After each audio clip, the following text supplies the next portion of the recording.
Package घोषित करण्यात आलं होतं त्याचा आज आढावा मंत्रिमंडळाच्या बैठकीमध्ये आम्ही घेतला। आतापर्यंत या अंतर्गत 8,000 कोटी रुपये हे रिलीज झालेले आहेत। जवळपास 40 लाख शेतकऱ्यांच्या खात्यांमध्ये पैसे पोचलेले आहेत। आज मंत्रिमंडळाच्या बैठकीत अजून 11,000 कोटी रुपये रिलीज करण्याला मान्यता देण्यात आली,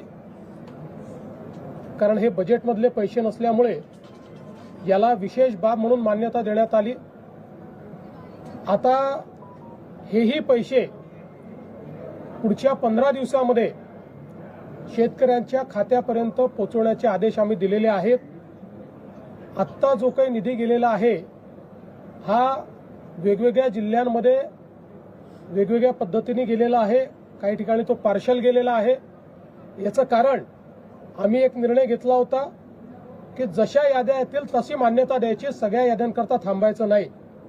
शेतकऱ्यांचे एकूण मदती पॅकेज जाहीर केलेलं आहे त्याची किती टक्के अंमलबजावणी असं आहे की जे थेट शेतकऱ्यांच्या खात्यात जाणार आहे ते जवळपास 21,000 कोटी रुपयाचं पॅकेज आहे। त्यापैकी मी सांगितलं 8,000 कोटी हे आम्ही ऑलरेडी रिलीज केलेले आहेत। 11,000 कोटी आज रिलीज करण्याकरता दिलेले आहेत आणि 1,500 कोटी रुपये स्वतंत्रपणे आम्ही रिलीज करतो। त्यामुळे ते पूर्ण जेवढं पॅकेज आहे ते सगळं रिलीज करतो। त्यामुळे माझा अंदाज असा आहे की पुढच्या 15 ते 20 दिवसांमध्ये पूर्णपणे शेतकऱ्यांच्या खात्यामध्ये हे पैसे जातील। 90% आम्ही शेतकरी हे पुढच्या 15 ते 20 दिवसात कव्हर करायचा प्रयत्न करू। 10% तरी देखील लागतील, कारण काहींच्या अकाउंट्समध्ये प्रॉब्लेम आहेत, काहींच्या रेकॉर्ड्समध्ये प्रॉब्लेम आहेत, काही ठिकाणी मल्टिपल होल्डिंग आहे, तेही सॉल्व्ह करण्याचा प्रयत्न चाललेला आहे। आता याच्यामध्ये निधीची कुठलीही कमतरता उरलेली नाही। फक्त आपण एक समजून घेतलं पाहिजे की याची प्रोसेस आहे, त्या प्रोसेसमध्ये 2 वेळा याद्या व्हॅलिडेट कराव्या लागतात।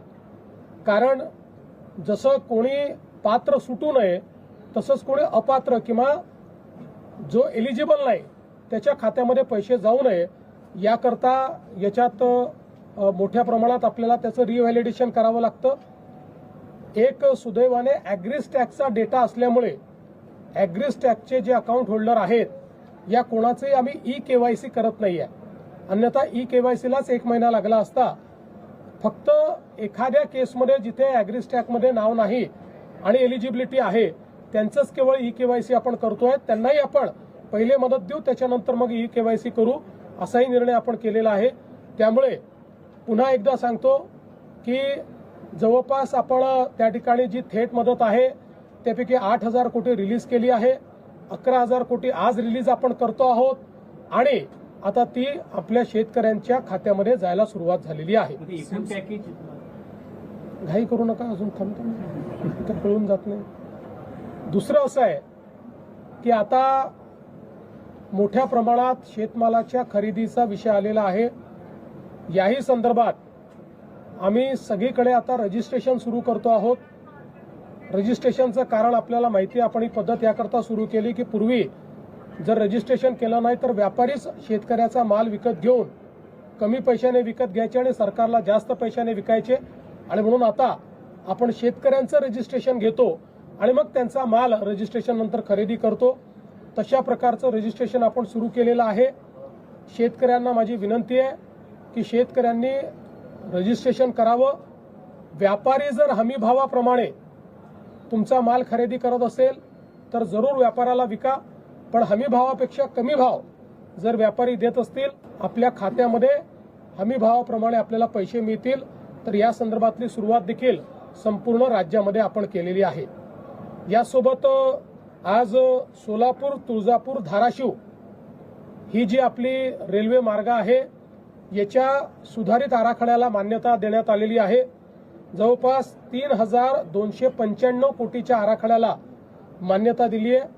50% पैसे यातले राज्य सरकार देणार आहे, 50% केंद्र सरकार देणार आहे। यामुळे मोठ्या प्रमाणात या ठिकाणी धाराशिव जिल्ह्याला तर फायदा होणारच आहे, पण आपल्याला माहिती आहे की जे काही धार्मिक पर्यटन आहे, रिलिजियस टुरिझम आहे, कारण तुळजापूर आणि पंढरपूर हे दोन्ही आपल्याकरता अत्यंत महत्त्वाचे सेंटर्स आहेत आणि त्या दृष्टीनं सोलापूर जिल्हाच एकूण अशा प्रकारे जोडला गेल्यामुळे त्याचा फायदा होणार आहे, यालाही आज मान्यता दिली आहे. राज्याचे दिवंगत नेते अजितदादा पवार साहेबांची जयंती आहे आणि जयंतीच्या निमित्तानं आणि राज्याचे मुख्यमंत्री देवेंद्र फडणवीस साहेबांचा पण वाढदिवस आहे. ते एक औचित्य साधून त्या शेतकऱ्यांना कुठं, कारण ह्या दोघांचा, मी एकनाथ शिंदे साहेब, सुनीता रवणींचा पण आहे, पण या दोघांचा ह्या कर्जमाफीच्या मध्ये दोघांचा खूप मोठा वाटा होता आणि दोघांनी खूप त्यामध्ये, तिघांनी, एकनाथ शिंदे साहेबांनी पण यामध्ये सगळ्यांनी खूप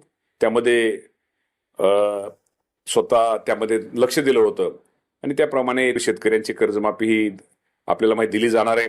आणि कदाचित आमच्याकडे आता इन्कम टॅक्सच्या याद्या, ज्या शेतकरी भरणाऱ्या शेतकऱ्याची याद्या सरकारकडे प्राप्त झालेल्या आहेत, त्यामुळं कदाचित प्राथमिक स्वरूपामध्ये कदाचित 22 तारखेला दादांच्या जयंतीच्या निमित्तानं मुख्यमंत्री महोदयांचा, देवेंद्र फडणवीस साहेबांचा वाढदिवस आहे, या निमित्तानं काही याद्या देता येतील का, यादी जाहीर करता येतील का, हाही प्रयत्न आमचा चाललेला आहे.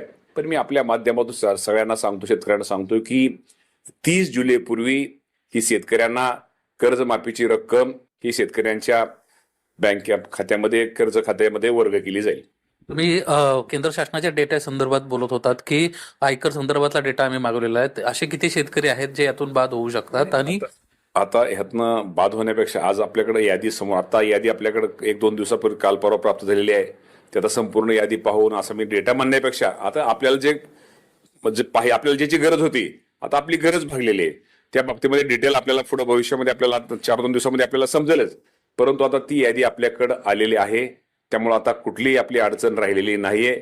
आता आपण त्या याद्या काय ठराविक उद्या आपल्याला बघू, जर उद्या त्या याद्या आपण त्या हे करतोय, काय ठिकाण काही प्रायोगिक, आपल्या प्रायोगिक म्हणण्यापेक्षा तो थोड्या प्रायोगिक ठराविक तेवढ्या आपण उद्या प्रसिद्ध करण्याचा प्रयत्न आपला उद्याच्या तारखेचा आहे. जरी उद्याच्या तारखे होतात ते आहेच, पण त्याचबरोबर जी रक्कम आहे ती रक्कम मात्र आपण 30 जुलैच्या सगळ्या शेतकऱ्यांना देतोय. शेतकरी संघटनांना ज्या प्रामुख्याने मागण्या केल्या होत्या त्यामुळे आता नक्कीच बदल झाले असतील आणि यादीमध्ये कर्जमाफी घेण्याचा लाभ घेणाऱ्या शेतकऱ्यांची वाढ झाली असेल. तो किती आहे आणि एकूण आकडे किती आहे? साधारणतः आता प्राथमिक अंदाज तर सगळे प्राथमिकच आहेत किंवा थोडे हे, की साधारणतः आपल्या सगळ्यांना माहिती आहे की म्हणजे साधारणतः 3 ते 4 हजार कोटी रुपयाची वाढ ह्यामध्ये निश्चित प्रकारे होईल. कारण 2019च्या जो आकडा आहे शेतकऱ्यांचा तो तो वाढ होईल. साधारणतः ही 36,585 कोटी रुपये आणि प्लस साधारणतः 3,800 का 4,000च्या आसपास आकडा, प्राथमिक अंदाजा आकडा जाईल. साधारणतः 40,000 कोटीपेक्षा जास्त रक्कम ह्या कर्जमाफीसाठी शासन माझ्या शेतकरी बांधवांना देणार आहे.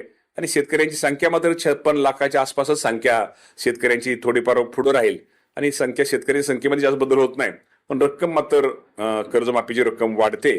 खरं तर मी खरंच शेतकऱ्यांना पुन्हा सांगतो की दादांची जयंती, मुख्यमंत्री साहेबांचा, देवेंद्र भाऊंचा वाढदिवस आहे.